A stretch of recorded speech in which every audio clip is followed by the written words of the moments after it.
Hi, good morning mga friend. Sa Saudi, bison. Sa Pilipinas, cobra.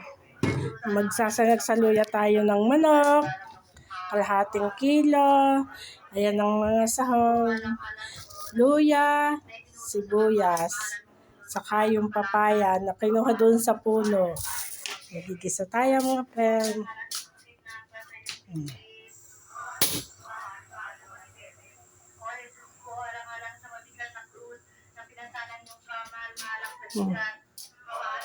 Gigisa tayo ng manok.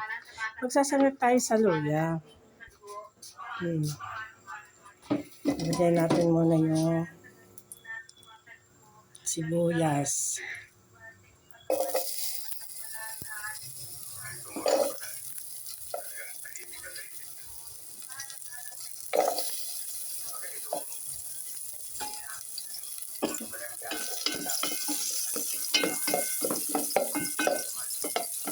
Pula-pulahin natin yung sibuyas.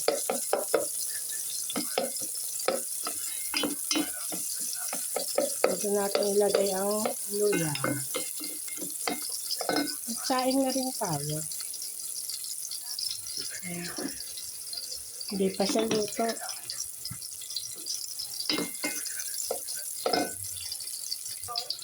Mapula na yung sibuyas. Lagay na natin ng luya.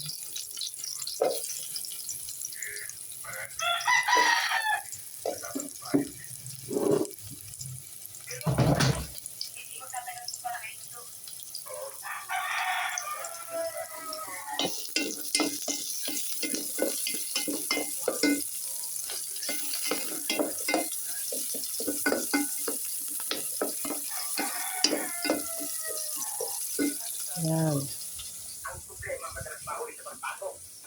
Pambihira ng Kailangan mapula-pula ang luya, diba mga friend?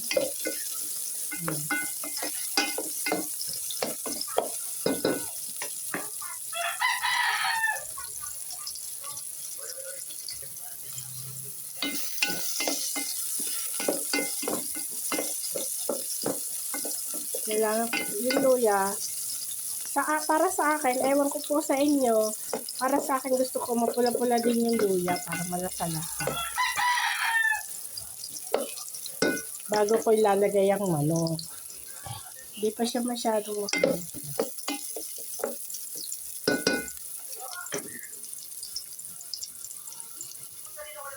Yan, mapula-pula na. Lagyan na natin ang manok.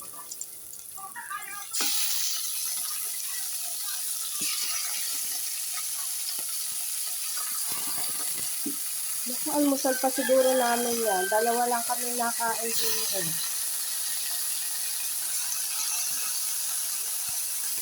Bagay, mas tipid yung nagluto ka.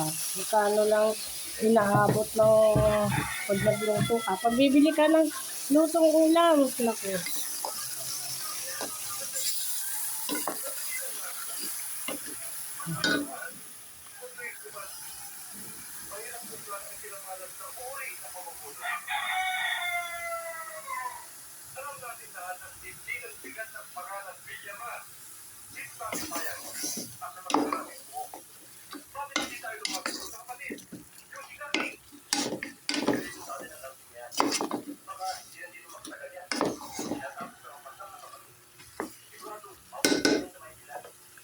Yan natin kumulo. Ayun.